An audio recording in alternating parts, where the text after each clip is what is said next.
This happened when I was around 9 years old.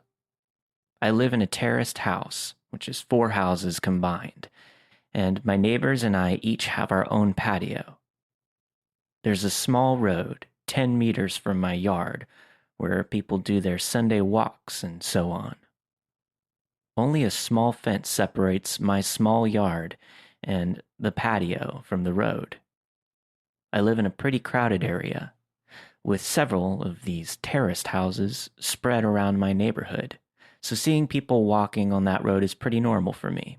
Seeing random people standing on my patio is not. When I was 9, I usually got home from school about an hour before my mom got home from work. I live maybe 50 meters away from school, so my mom figured I was mature enough to be home alone for around an hour before she got home.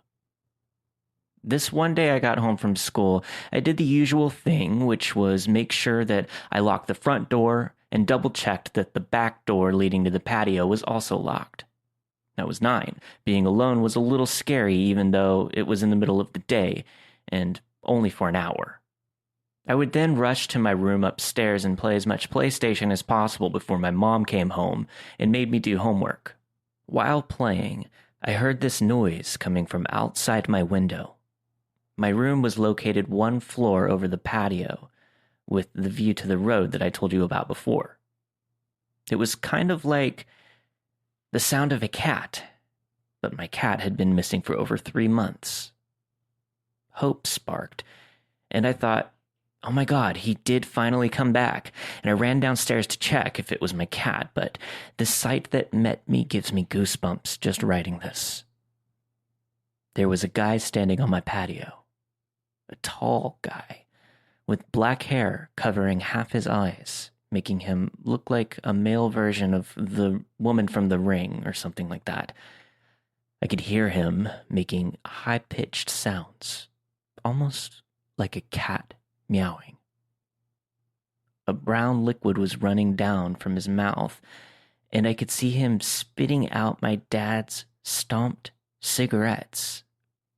He was actually eating from the ashtray. I was frozen observing this, eventually snapped out of it and screamed so loud that the man must have heard it. He didn't react, though. He kept on eating from the ashtray. I ran upstairs to my room, locked the door, and called my mom, who then called the cops. I'd never been more terrified in my life, laying in bed under my sheets, shivering with fear, as I hear these creepy, high-pitched noises from the guy eating cigarettes from the ashtray on my patio. I kind of blacked out for a moment because the next thing I remember is the police arriving on the road by my yard. I hear them yelling to the guy, saying stuff like, "What are you doing? Get over here or we'll come down and arrest you," and so on. He didn't respond, but the high-pitched sounds were more frequent and louder. I decided to look through the window, feeling safe now that the cops were there. I could see 2 police officers standing by my fence, 1 man and 1 woman. I didn't see the creepy man, however, because he was standing directly under me, away from my field of view. The police jumped the fence, and I remember hearing the creepy guy screaming louder than anything I had heard before. He charged the female police officer with full force, and he fucking knocked her out cold. The male officer then immediately tased the guy, leaving him shaking on the ground, screaming still. The male police officer struggled to keep him down on the ground while putting handcuffs on him, but eventually he made it. After a while, he managed to wake up the female officer who seemed to be badly hurt. He called for backup and an ambulance, and then he sees me standing there in the window above him. The expression on my face must have been something else because he just looked at me and said, "I sure as hell hope you didn't see all that." I started to cry.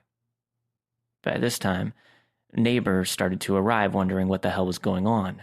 One of my neighbors, an elderly woman, made me come down and she took care of me until my mom came back home.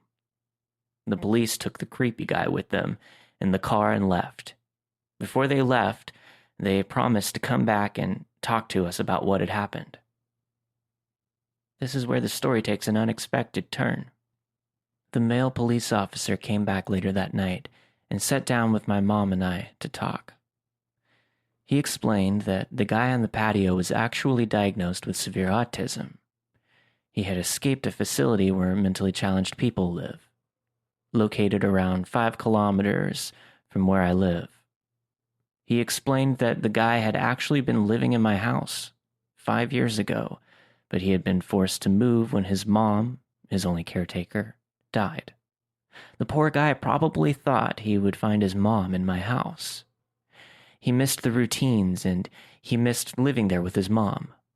The police had to move him from my house that time 5 years ago because he was extremely strong.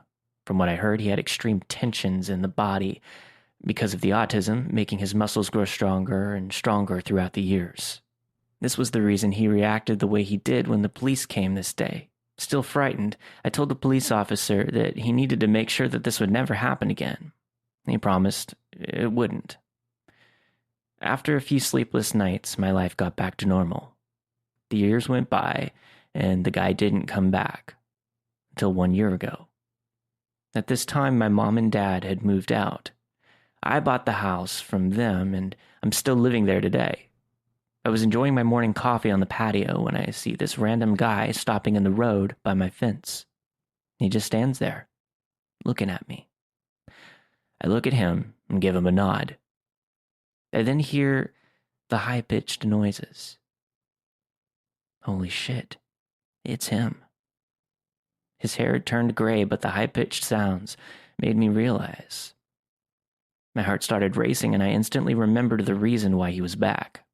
I realized that he must have managed to escape again. Because I kept my cool a bit longer when I was 9, I started to realize how sorry I felt for this guy. 16 years later, and he was back to the fence. I started to think he would knock me out like he did to that police officer. He didn't, though. He smiled. He looked at me and just smiled.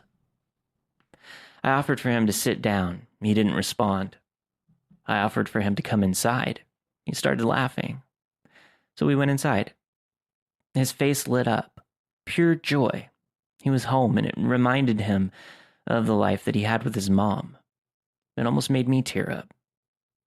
All of a sudden, he sat down on my couch, turned on my TV, and switched directly to the cartoons. I observed him for a while. He was completely focused on the cartoons. I just wanted him to enjoy the moment, so I didn't say anything to him. I realized I had to call the facility to let them know. The caretakers arrived 10 minutes later. After a lot of convincing, he got back up, crying, and they went back to the facility. I called the facility 2 days later. We made a deal. His name is Tom. I now consider Tom my friend. Every Sunday, from the day he returned, Tom and his caretakers visit me to watch cartoons. They say it's the highlight of the week. It makes my heart warm. Now, for several years, my thoughts were, let's not meet. Guy on the patio eating from the ashtray. But now my thoughts are, let's meet every Sunday and watch cartoons. My friend, Tom.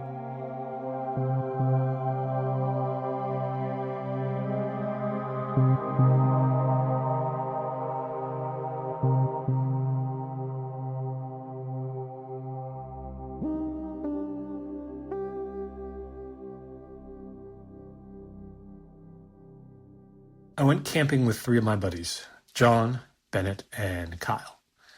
We do this every year. It's kind of a trip to reconnect with each other. We were all fresh out of college and decided to go on our yearly camping trip in August. We were from Oregon and ended up camping in the woods there like we usually do, the same spot. The first day was great. We set up our spot, explored the area, and by the time the sun was setting, we set up a campfire and made dinner. After a few too many beers and some s'mores, we decided to go to sleep. It was a perfect end to a perfect day. Our second day was basically the same thing. Hiking, food, 1 too many beers. But this night ended up being not so perfect. As we finished the rest of the beers, we were wrestling around with each other, like guys do. Then John stopped messing around and froze. Everyone was confused, but John claimed he heard something nearby. I told him it was most likely a squirrel, and he said no, it was most definitely not. He was scaring me at this point, so I decided to resume the tackling session, and I took him down. We forgot about the whole thing until about 10 minutes later. We were tired from wrestling and joking around, so we decided to put out the fire and head into the tent. We had a 6-person tent, for anybody wondering, so we were all in one tent. Just as our only light source, besides our flashlights, went out, I heard a slight cackle. I assumed it was one of the boys because we were all clearly a bit buzzed, so everything is funny. I wanted to see what was so funny, so I turned the flashlight directly into Bennett's face. I thought he was the one laughing. Bennett's face was as white as a ghost. He looked at me and he said, "Did you guys hear that?" I said, "The laughing?" And Kyle said, "That wasn't you?" We were all shaken and decided to go back into the tent. As we got in, I pulled out an axe that I used to cut the wood. It was the only source of protection we had. I was on the very end of the tent with Kyle and John in the middle and Bennett on the other end.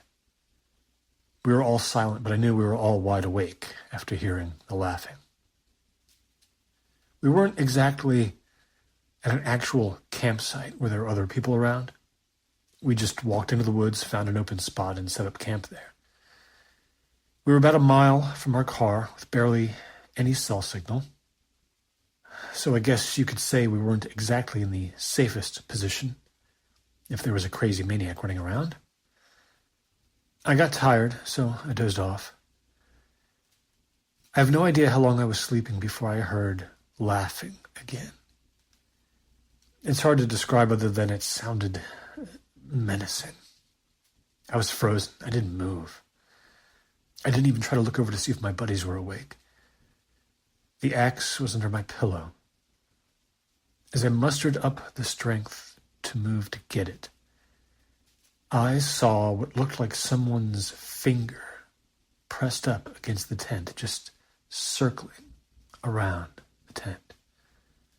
Someone was defiantly outside, walking around our tent, laughing. When they got to the front part of the tent where the entrance was, they stopped. About 5 seconds went by before the person ferociously shook the tent and said, "Boogity, boogity." That's when I knew my buddies were awake as well, because Kyle screamed like a little girl. And after he screamed, whoever was behind the tent laughed again and walked off. We lay there the rest of the night, wide awake and definitely sober. We didn't want to move out of pure fear that whoever was out there was still there. When the sun came up, we packed up everything and walked back to our car. We still go camping every year, but make sure to go to a legit camping site. I now bring a gun with me and not just an axe. Whoever was outside our campsite could have been a deranged homeless person, meth head, psychopath, serial killer, or just an asshole playing a prank on us, but I sure as hell won't camp in a rural place anymore. Stay safe out there. It is a dangerous world we live in.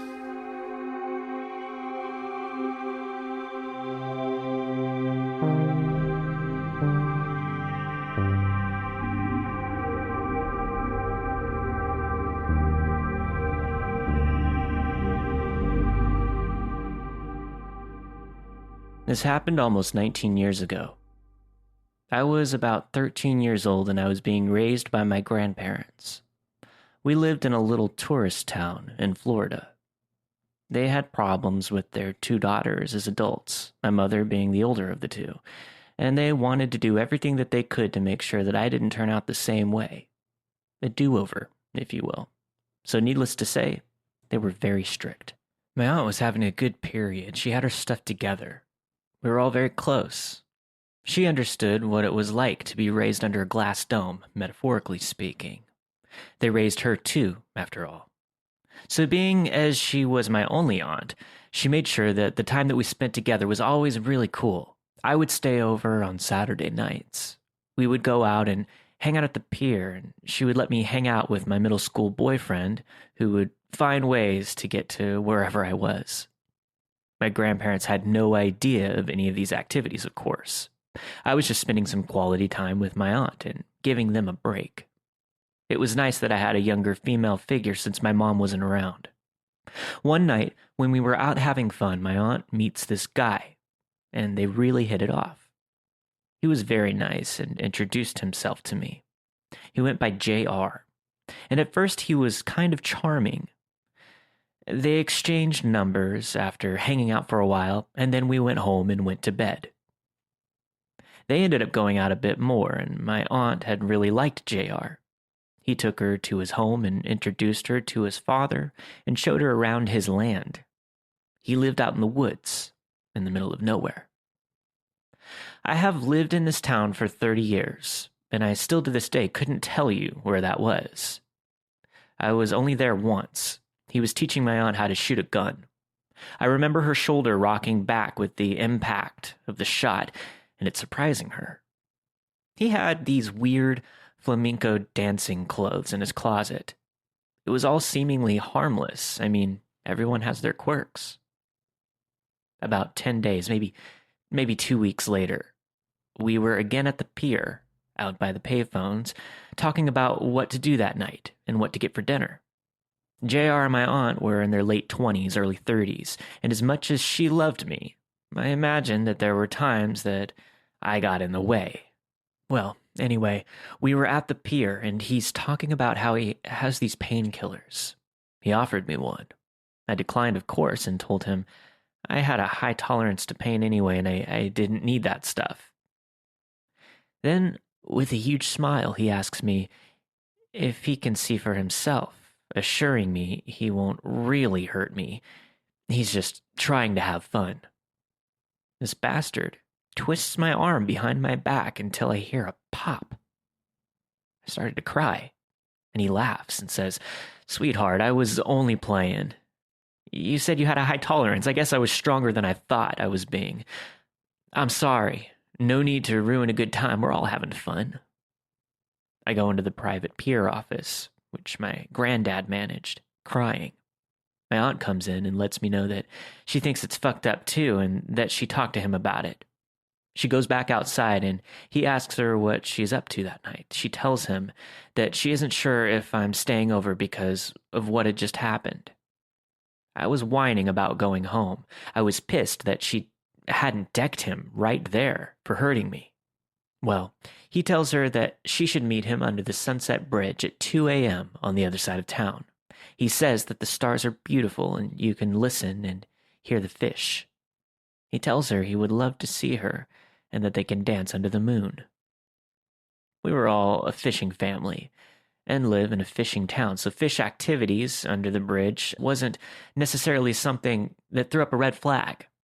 If it's dark and late, there won't be any people hogging all the fish. She tells him maybe, and we leave. I decide to spend the night after all, only if she'll pick up my boyfriend Charlie, playing up on guilt points. So she calls JR when she gets home, before we made arrangements with Charlie, and says that she can come, but she'll have me with her. He groans and is like, "Fine, I guess she can come. Maybe she'll get tired and sleep in the car."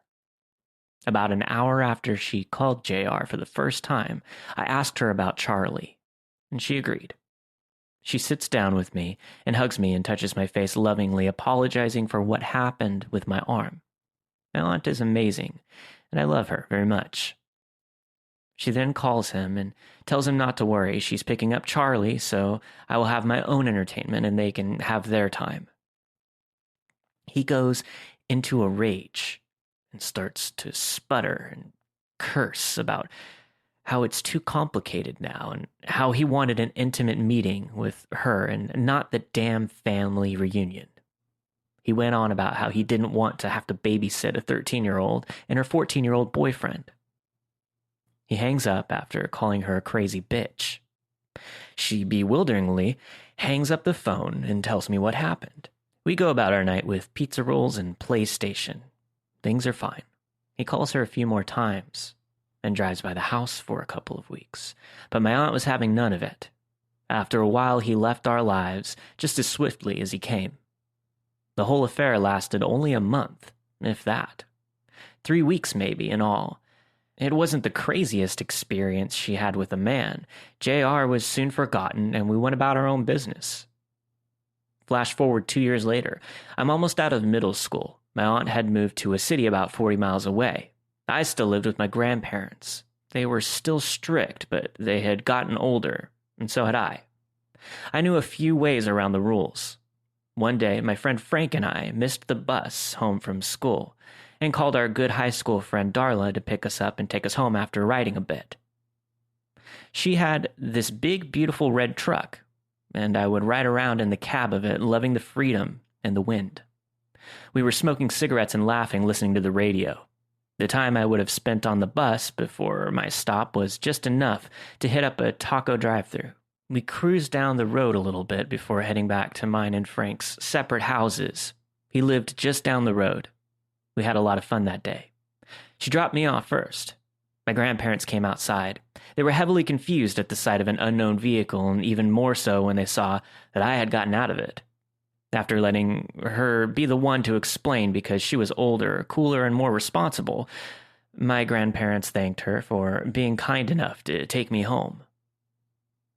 They said how lucky I was that she had just happened to be there to help me get home. Well, that was the last time I ever saw my friend.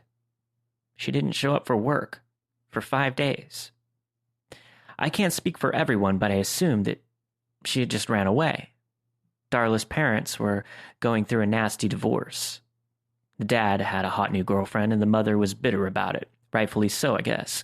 It was embarrassing for all of the kids. Her truck wasn't left behind. I figured she got tired of her parents acting like infants and took off. I missed her, but she was in a whole other league of freedom and coolness. 16 is a whole lot different than 14. Especially when you're in different schools. I wished her well, maybe even a little envious that she got out of this town. Because I was still here. I hadn't heard anything for 2 weeks about her, when at about 9 at night, my grandparents got a call to turn on the news. Darla's body was found in the woods. She had been strangled to death and just left out there. I don't know for how long. I was devastated. I was so joyful that I had that last experience with her, but so saddened and horrified. She was so young, barely older than myself. She was about to be 17 in just a short time, and it was a very sad time for our town. The good and bad news is that they caught the guy that had done it. He confesses after some very incriminating evidence, and during his questioning, also confessed to killing his girlfriend who had been missing for about 8 years. And also his father, staging his death to look like a suicide by hanging. When they showed his mugshot on the screen and said his name, I swear I almost passed out. There, clear as day, on the screen staring back at me was a picture of JR. I had no idea they even knew each other. I can't even imagine what would have happened if we had gone under the bridge that night. Investigation Discovery Channel did a piece on it a couple of years back. I was shocked to see it on TV. The memories came rushing back, and I decided to write them all down. I literally have a newfound appreciation for life now that I'm old enough to understand just how close I could have come to being killed. My aunt lived on to make some awesome new memories with me. I have a beautiful life with my husband and 3 boys that most likely wouldn't have happened if things had gone differently that night.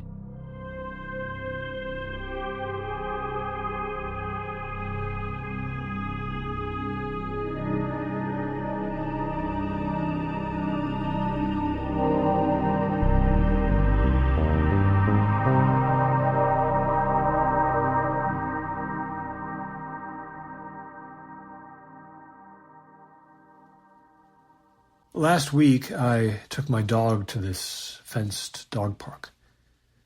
I try to go around 5 or 6 because that's when most people get off work and bring their dogs. So there's a large amount of them for my puppy to socialize and to play with. It rained earlier in the day, but stopped. So I was surprised to see only one person in the park. I knew both him and his dog, and we chatted for a bit while they chased each other around. Also worth mentioning, the atmosphere was just so creepy. A low, thick fog covered the entire dog park. It was that horrible weather that's somehow both humid and cold. Just a dreary, rainy fall day. It wasn't that dark yet, so when the guy and his dog left, I decided to stay for a while and play fetch with mine.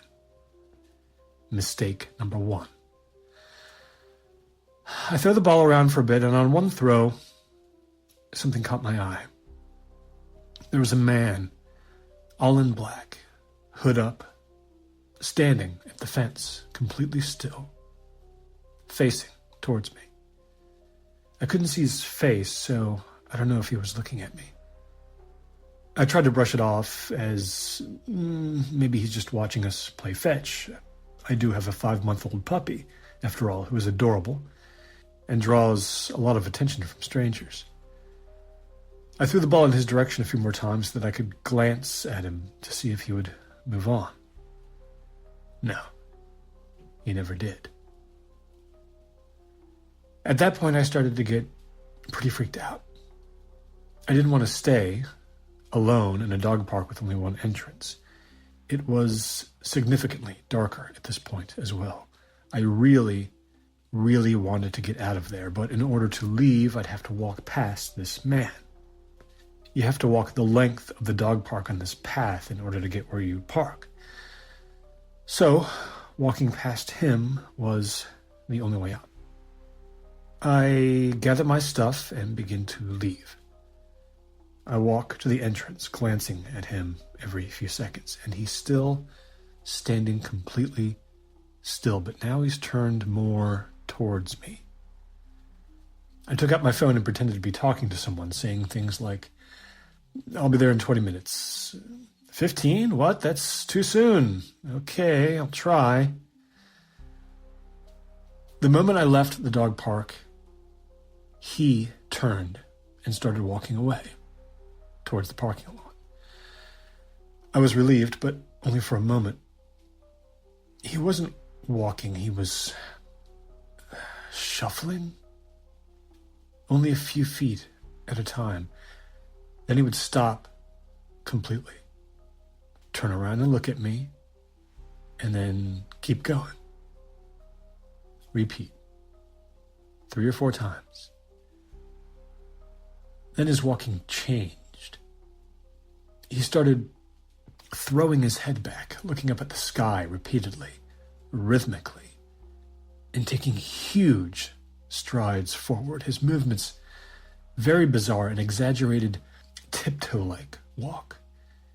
If you've ever heard the old story of the smiling man, it reminded me of that, like exactly like that, except he was moving slow, not fast.